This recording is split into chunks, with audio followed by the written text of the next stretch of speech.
Hello. Welcome to this week's episode of How to HR. Hi there, I'm Kristy-Lee. I'm the director and founder of the Footprint Group, a consultancy business specialising in supporting small to medium-sized businesses with all aspects of their human resources, and also the founder of the People-Powered Business Membership Community.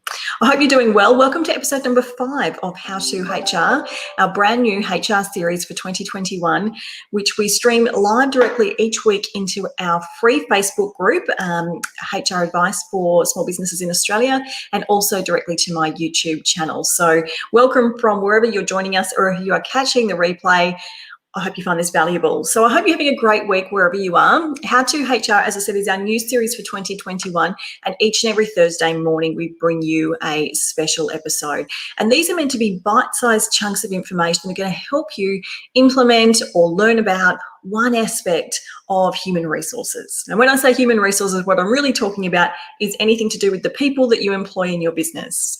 So these might be tips or strategies around finding the right people, around how to hire and employ people, about your legal obligations around that. It might be things to do with managing your team or understanding your requirements with leave.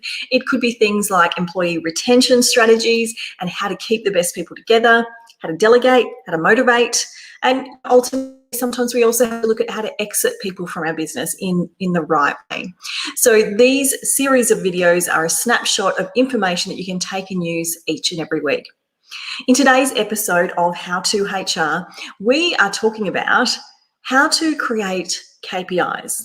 And not just how to create KPIs, but how to create KPIs that are robust, that are resilient, and that are actually going to deliver you results.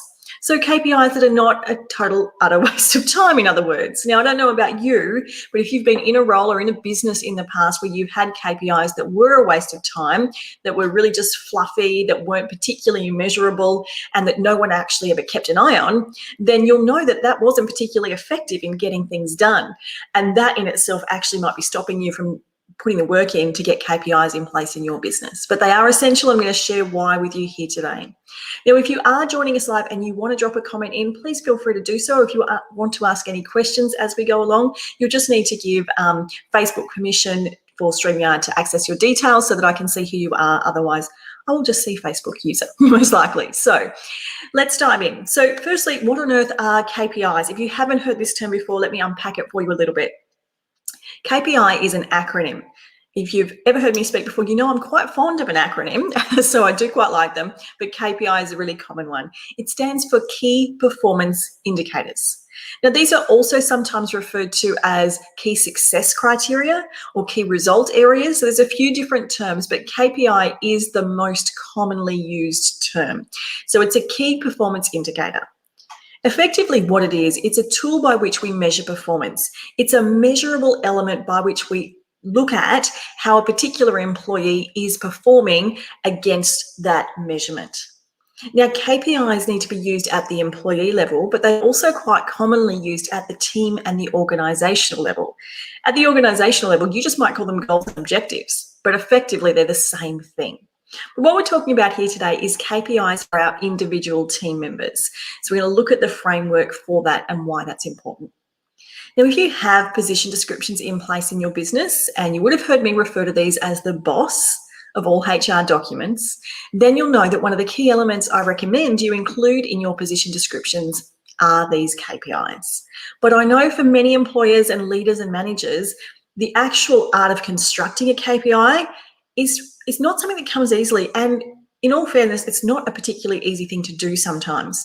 So if that's you and you think, I'm trying to get this together, but I just can't seem to get it right, rest assured you're not alone. And I'm going to share with you today a formula that's going to help you get that in place if you just are struggling to get it together.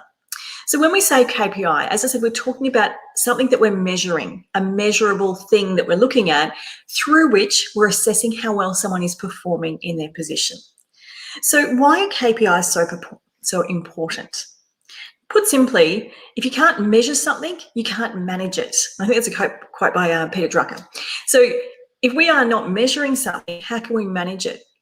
So if we want to be able to manage our employees' performance, we need to measure our employees' performance.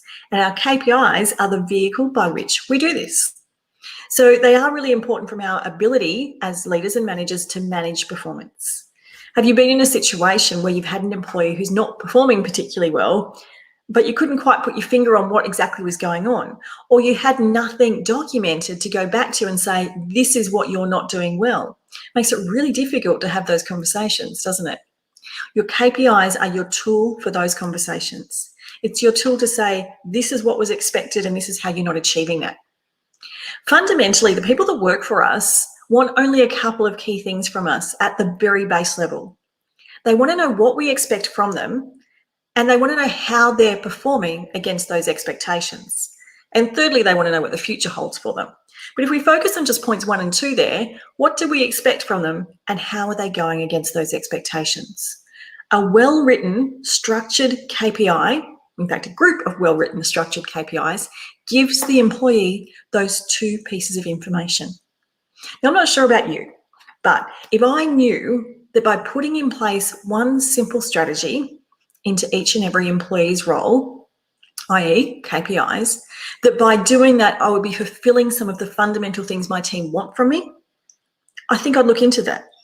Going further to that, though, we know that employees that have these base needs satisfied are much more likely to be engaged. We've spoken before about the impact that positive employee engagement has on your overall business performance. So a highly engaged team is going to be 17% more productive. This is studies done by Gallup that show this data, and there's been a lot of studies around employee engagement, and the stats are roughly the same. So a highly engaged team is 17% more productive. That's pretty cool. I would take that any day of the week. Even better, a highly engaged team can lead to profitability increases of 21%. 21%. Now, if I knew that by putting in place KPIs for each of my employees was going to help them to become more engaged and their engagement was going to drive productivity and profitability to that level, do you think I'd do it? That's a hell yes from me. These are really simple things that you can put in place that are actually going to improve your business performance. And perhaps even better, they're going to make your life easier as a leader or a manager, because you're not going to be constantly chasing people for what you expect from them, because you will have clearly communicated it in the KPI. So that's why they're so important. They're a really important tool for not only managing, but also increasing engagement, which is going to lead to better business performance for you. And it's going to free up your time in the process. It's a win-win as far as I'm concerned. So we know that they're great. We know they're valuable. We know they're tricky to put together sometimes. So how can you simply go about this? I'm going to share with you a little framework, just surface level here today. And then if you want to take that a little bit further, I've got a free guide that you can also grab. Now, this framework is really simple. There are lots of different ways you can go about creating KPIs. So this isn't the only way to do it. This is just one way that I'm going to share with you that might be really simple for you to implement. So the first thing you need to do is look at each position in your business. So start with one, but you want to do this for every single role. And you want to identify, because you know your business better than anyone else, what does success look like for that role? What are 5 to 7 key measurable things that you want that role to achieve for you to be able to say that role, or the person fulfilling that role, is successful in that role? We could take an example of someone working in your finance team, and month-end reporting is an integral part of their role. Because if you have your month-end reports on time, you have the information you need to make business decisions for the month ahead, because you need that financial data. So in that role, the ability to provide financial reports in an accurate and timely manner might be one of those key criteria you're going to list down.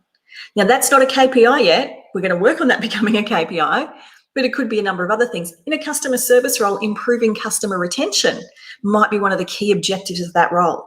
That's not yet a KPI, but that is an objective, and we can create a KPI from that.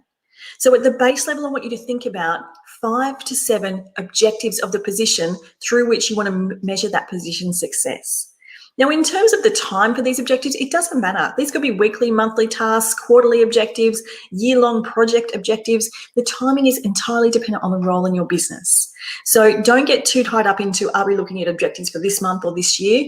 It's what objectives are important to that position. And there is quite likely going to be a mix. Objectives that are important on a more regular basis, like a monthly basis, and objectives which are much more future focused. And it's totally fine to have a mix. Now, why do I say 5 to 7? It's not a magic number. but it is a good number to work with. If you've only got 3, that's not a whole lot to work with from a KPI perspective. That's not a whole lot to measure. So there'd want to be 3 super juicy things, and probably even you'd break those 3 things down one layer further so that you can have more KPIs built in. If you start to be going into the double digits with your KPIs, that's a lot to measure. And it might in fact be too much in terms of measurement but for both you and the employee, because everyone's heads are going to be spinning. It's not as clear and as focused as what it could be. Each role in your primary objective, it's there for a reason. It's filling a particular gap in the resourcing that you need to fill. So think about it from that perspective in terms of what the actual key objectives are for this role. What does success look like? Now you want to drill down further. So for each of these 1 objectives, you're going to create a KPI. So from the example I used earlier, I used the customer retention. So we've got a customer service person, and part of the objective of their position is to improve customer retention. Now that's not a KPI in itself because it's not particularly measurable. Improve retention by how much, by when? It's not detailed enough for someone to know whether they're really doing a job particularly well. If all you've got is improved customer retention and they're improving retention by 1% each month, they might feel that that's successful. But in your mind, you might be looking for a 20% improvement over the next quarter. So your success measures are very different. But because you haven't clearly communicated your success measure, the poor employee feels like they're doing a great job and is going to get the shock of their life at the performance review when you tell them how far they're underperforming, because you haven't clearly communicated what success looks like for you in this role. So how can we take that concept of improving customer retention and make it into a really robust KPI that's actually going to give you the results that you want? The simplest way to do this is to use the SMART acronym. If you've ever done goal setting in your career or in your business, you would have come across this. It's pretty common. As I said, this is not the only way to do it. It's simply one way, and it's a nice, simple way, if you're already familiar with that acronym, to go ahead and do that. I do apologise for the dog barking in the background. So our SMART acronym, this is how we want our KPIs to be. They need to be specific, measurable, actionable, relevant, and time-bound. So let's take our example of improving customer retention. That's specific in terms of, that's the goal. We want to improve customer retention. That's the starting point. That's our specific part of the goal. Now let's get measurable, by 10%. Okay, great.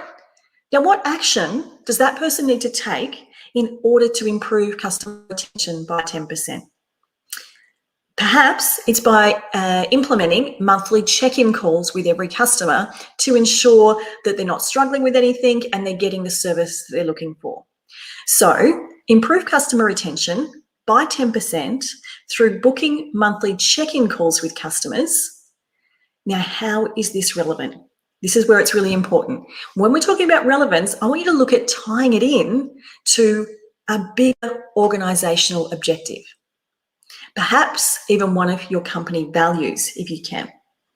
So let's say in this case that you have a company value of providing value to every customer through the services that you provide, that every interaction a customer has with you provides them with value. You tie the relevance back in here. So improve customer retention by 10% through implementing monthly check-in calls to ensure the customers are receiving the values that we promise by the end of the quarter. That's the time-bound part. So we want to improve customer retention by 10% by the end of the quarter. So we've moved from having improved customer retention, good but vague, to improve customer retention by 10% through implementing monthly check-in calls to ensure customers are getting value at every interaction by the end of the quarter. Now, which of those two sounds more strong, robust, and measurable to you? Which makes it clearer what exactly we're expecting out of the employee? Which makes it clearer whether or not the employee is meeting the key performance indicator? It's pretty clear to me. By adding that detail in, by using that SMART acronym, you've just created a super robust KPI that you can now use to measure performance on an ongoing basis.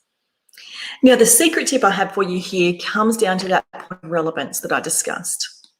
If you can find a way to weave in the values of your organization, your goal, your why, your just cause, if you can find a way to weave that in to KPIs, that ties an employee even closer into your organizational objectives, and that improves engagement even more. So that's the secret sauce. If you can find a way to do that, it ties the employee's actions into your values and objectives, and that's going to improve engagement, and it's going to get a stronger, engaged workforce. So that is my top tips for creating great KPIs in your business that are actually going to deliver you results. KPIs that are going to be a waste of time, but KPIs that you're going to be able to measure and improve performance based on. So take that away. Go on. If you've got no KPIs right now, just put in place one for each position. Just get started. That's my challenge for you over the next week. I hope that's been helpful. Let me know in the comments below if you have any questions. And if you do have any specific topics you'd like to cover in a future How to HR episode, please let me know by sending us a message or popping it under this particular video. We would be happy to cover any topic for you. That's it for me for today. I will see you next Thursday for next week's episode of How to HR. Take care.